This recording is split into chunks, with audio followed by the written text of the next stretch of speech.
그렇다면 이 성탄절의 주인공은 예수 그리스도이신데 하나님의 아들 예수님, 그가 오신 이유가 뭐겠습니까? 오늘 본문에 예수님이 오신 이유를 정확하게 설명하고 있는데요, 한번 읽어볼까요? 자, 아들을 낳으리니 이름을 예수라 하라. 이는 그가 자기 백성을 그들의 죄에서 구원할 자이심이라 하니라. 이렇게 말씀하고 있습니다.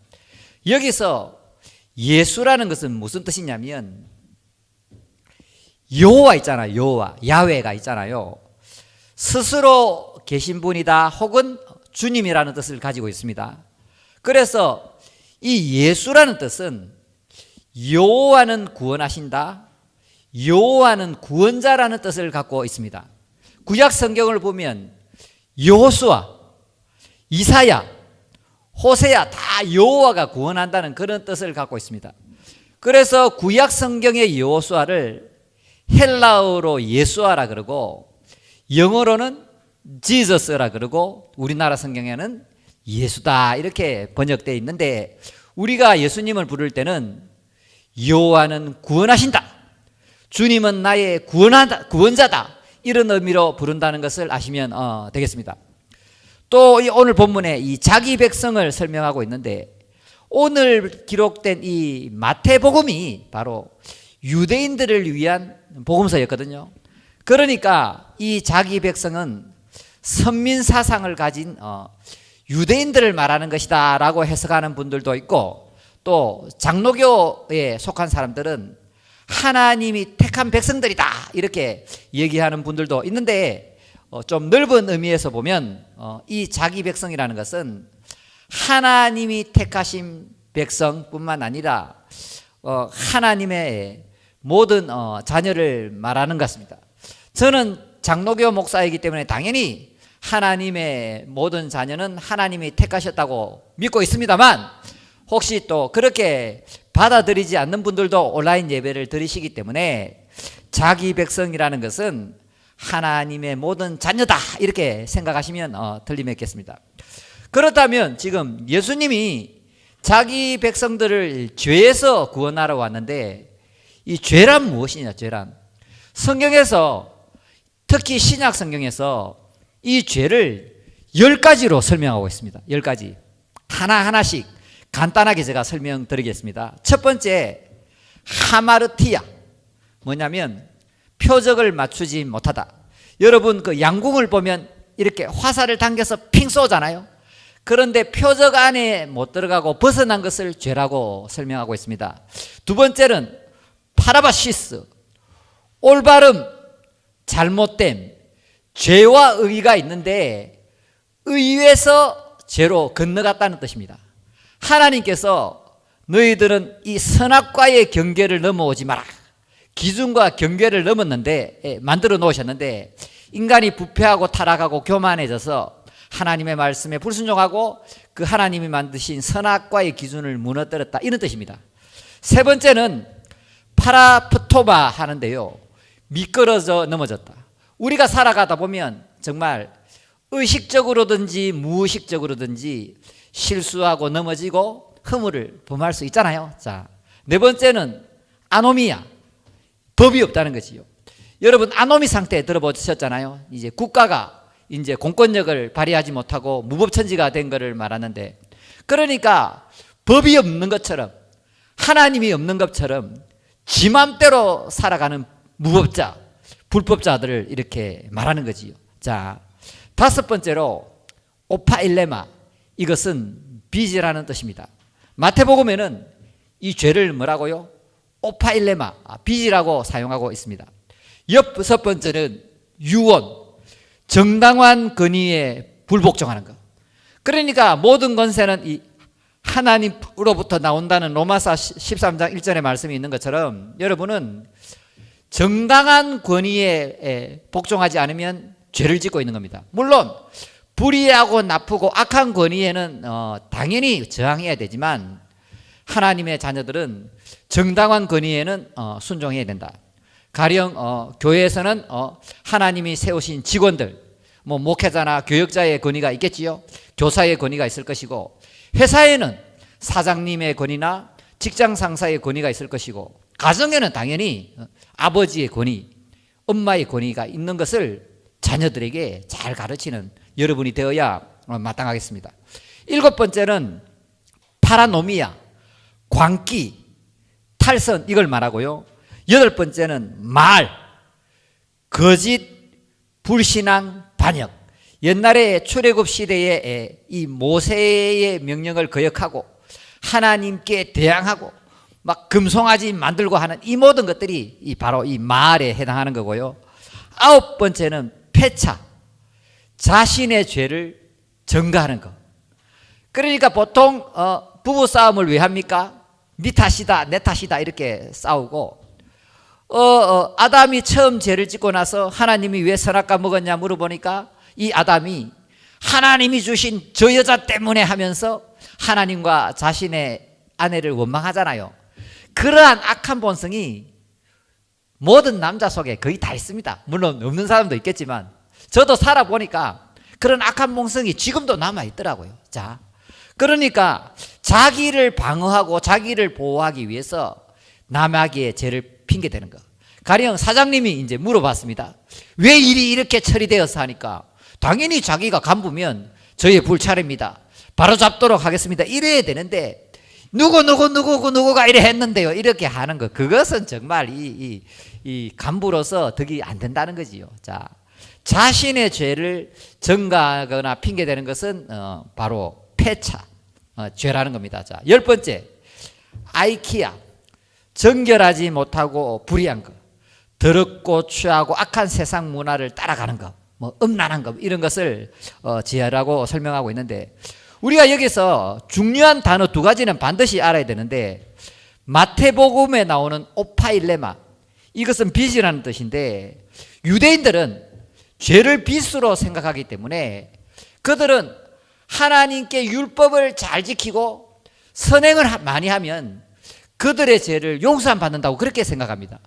그래서 유대인들은 어떻게든 율법을 잘 지키고 선행을 많이 하고 기도하고 금식하고 구제해서 자신의 죄를 자꾸 탕감하려는 그런 공로주의 신앙을 가지고 있는 겁니다. 혹시 이 자리에 유대인과 똑같이 지금도 선행하고 말씀 잘 지키고 뭔가 정당한 행위를 통해서 죄 용서를 받으려고 하지 않습니까? 그러면 여러분은 유대인이요 현대판 바리새인이 된다는 것입니다. 2번째 단어는 바로 하마르티아, 표적을 벗어났다는 이 단이지. 자, 헬라 사람들은 의 있잖아요. 의, 디카이오 순회를 어떻게 생각하냐면 정치가는 정치가답게, 군인은 군인답게, 아빠는 아빠답게, 선생은 선생답게, 아내는 아내답게 자신의 자리를 잘 지키는 것을 의라고 생각합니다. 그런데 그 답지 못하는 사람, 아빠가 아빠답지 못하고, 정치가가 정치가답지 못하고, 철학자가 철학자답지 못하고, 아내가 아내답지 못하는 그것을 죄라고 생각해요. 그래서 이 헬라 사람들은 하마르티아라는 단어를 사용해야 그리스도인답게 살지 못하는 것이 죄구나 이렇게 받아들인다고요. 유대인들은 빚으로 생각하지만 이 헬라 사람들, 그 시대 헬라 사람들은 자기 자리를 벗어난 것을 죄라고 생각하고 있었다는 겁니다. 여기까지 이해되시면 아멘. 자, 그렇다면 이 죄의 기원을 사도 바울이 어떻게 설명하고 있냐, 이게 중요한데요. 자, 제가 읽어드리겠습니다. 로마서 5장 19절에 한 사람이 순종하지 아니함으로 많은 사람이 죄인 된 것 같이 한 사람이 순종하심으로 많은 사람이 의인이 되리라.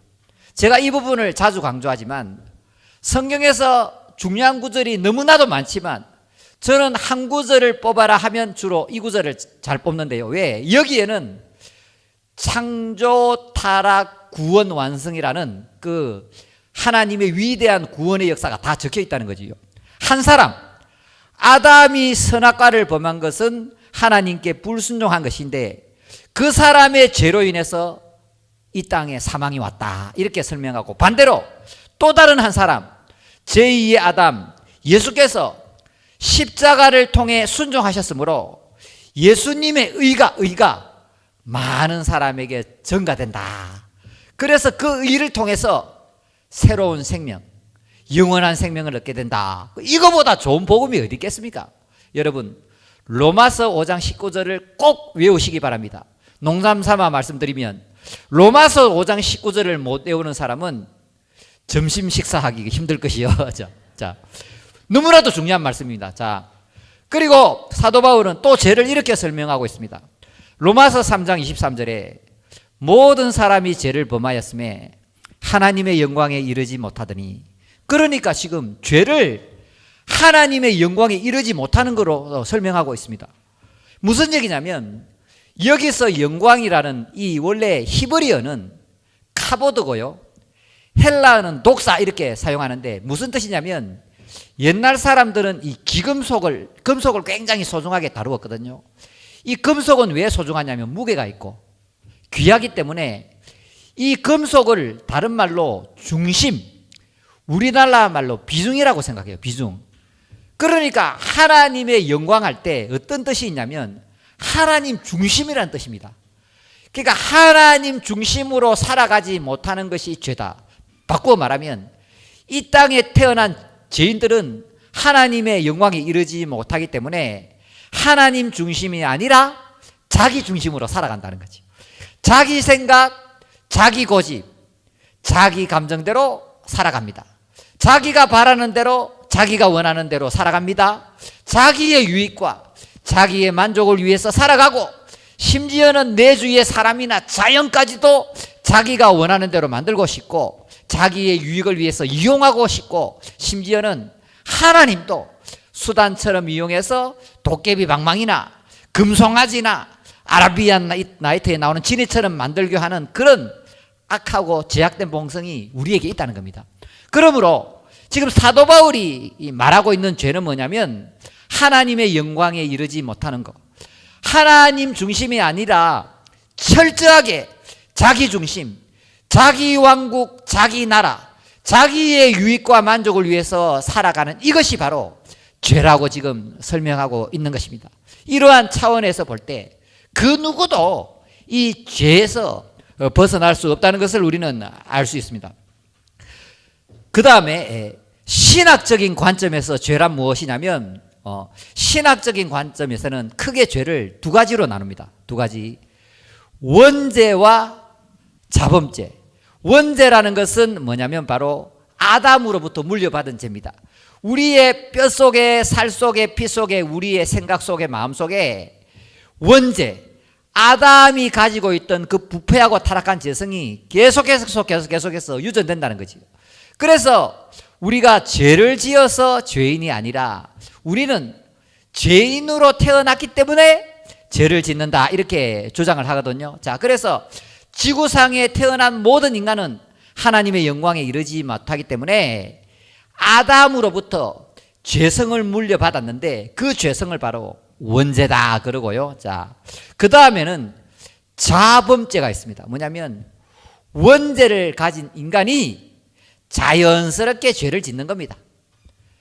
하나님의 영광에 이르지 못하고 우상을 섬기고 자기의 이름을 위해서 살아가고 간음하고 도둑질하고 살인하고 거짓말하고 사기치고 하는 이 모든 죄들이 원죄에서 비롯되었는데 그 죄를 뭐라고요? 자범죄라 그러는데요. 여러분이 여기서 주의해야 될 게 있는데요. 자, 이 잘못된 가르침이 있는데 뭐냐면, 오늘 이 주제와 관련해서 잘못된 가르침이 있는데 뭐냐면, 원죄는 예수 그리스도의 보혈로 예수님 믿을 때 다 사함을 받고, 자범죄는 계속해서 죄를 짓기 때문에 회개하면 용서를 받는다, 이렇게 가르치는데 전혀 그렇지 않습니다. 그것은 잘못된 교리고, 우리의 모든 죄, 우리의 과거와 현재의 미래, 이 모든 죄는 오직 예수 그리스도의 공로, 예수 그리스도의 십자가, 예수 그리스도의 보혈로만 용서를 받는 것입니다. 그렇다면 회개를 왜 하냐면, 회개는 하나님과의 관계를 회복하기 위해서, 우리의 아빠 되신 하나님과 바른 관계를 유지하기 위해서 회개를 하고 용서를 받고 그렇게 한다는 겁니다. 믿습니까? 그러므로 우리의 모든 죄, 원죄든지 자범죄든지 그 모든 것은 오직 예수님의 그 십자가의 공로를 통해서만, 그것을 믿음으로만 해결된다는 것을 믿으시기를 원합니다. 한편 기독교 2000년사에서 가장 뛰어난 신학자로 알려진 성 아우구스티누스는 이 죄를 교만 혹은 독립심이라고 설명했습니다. 무슨 말이냐면 아우구스티누스의 견해를 빌리면 이 죄라는 것을 하나님과의 관계가 단절된 거로 보냅니다. 여러분, 이 나무가 있으면 나무에서 가지가 떨어져 나가면 가지가 말라 죽잖아요. 똑같은 이치입니다. 생명의 근원이신 하나님과의 관계가 단절되어서 떨어져 나간 것, 이것을 죄라고 설명하고 있거든요. 그러니까 이 죄라는 것은 뭐냐면 이 절대의신 하나님을 떠났기 때문에 악을 범하고, 절대선이신 하나님을 떠났기 때문에 죄악에 빠져 산다는 이론입니다. 다시 말씀드리면 하나님은 사랑이시라.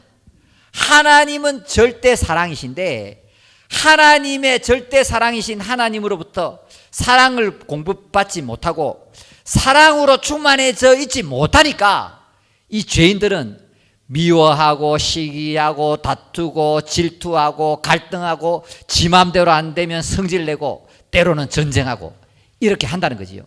그러니까 아우구스티누스가 봤을 때는 하나님의 사랑으로 충만해진 상태가 바로 하나님의 형상, 우리의 창조된 원래 모습인데, 거기서 이 자꾸 사랑과 선이 결핍되고 빠져나가고 하나님으로부터 자꾸 멀어지게 되니까, 하나님과의 관계가 끊어지게 되니까 미워하고 다투고 질투하고 죄짓고 싸우고 전쟁하고 그런 존재로 바뀌었다는 것입니다.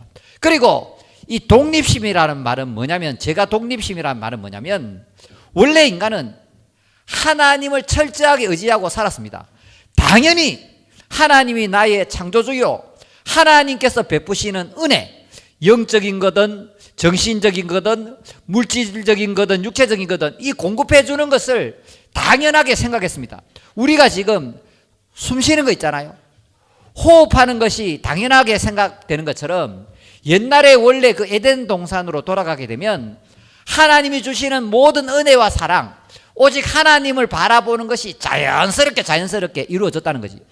그러니까 해바라기가 해를 바라보는 것처럼 모든 피조물들은 하나님, 주를 바라보면서 자연스럽게 주바라기로서 그렇게 잘 살아갔는데 죄를 짓게 되니까, 하나님과의 관계가 단절되니까 하나님을 절대적으로 의존하지 않고 자기 생각, 자기 마음, 자기 고집대로 살아가려 하고 자기의 재능이나 자기의 은사나 자기의 수고나 자기의 힘으로 살아가려는 독립심을 가지고 있다는 거죠. 그래서 인간들은 제가 자주 얘기하지만 돈이 많고 건강하고 환경이 잘 돌아가면 언제든지 예수님은 자동차 트렁크나 냉장고의 냉동실이나 신발장으로 넣어버리고 자기가 중심이 되어서 독립적으로 마음대로 살아가려는 그런 악한 본성이 이렇게 그런 교만이 우리 속에 있고 그렇게 행동한다는 겁니다. 자, 그래서 우리가 하나님 없이 유토피아를 꿈꾸기 때문에 교만하게 살아가고, 우리가 염려하고 걱정하고 괴로워하는 이유는 하나님을 제쳐두고 하나님을 빼놓고 생각하고 계산하기 때문에 우리가 염려하고 걱정하고 그렇게 살아간다는 겁니다. 사랑하는 여러분, 성탄절에 이 땅에 오신 그 주님은 지금도 우리 마음속에 오셨고 지금도 우리와 실제적으로 동행하며 살아갔다고 있다는 것을 믿으시길 원합니다. 그러므로 내 힘, 나의 노력, 나의 능력으로 살아가려고 그렇게 독립심을 갖고 발부둥을 치지 마시고, 내가 할 수 있는 것은 최선을 다하며 살아가되 나머지는 하나님께 맡기고 하나님을 의지하고 하나님을 신뢰하고 하나님을 붙잡고 살아가는 것이 바로 신앙이라는 것입니다. 믿습니까? 여러분이 자꾸 그때도 오신 주님은 지금도 내 마음에 와 계신데, 이 마음에 계신 주님을 제쳐두고 없애버리고 나의 노력과 나의 힘과 나의 계산대로 살아봐야지. 이 악한 교만이요, 독립심이요, 죄악이라는 것입니다. 할렐루야. 자.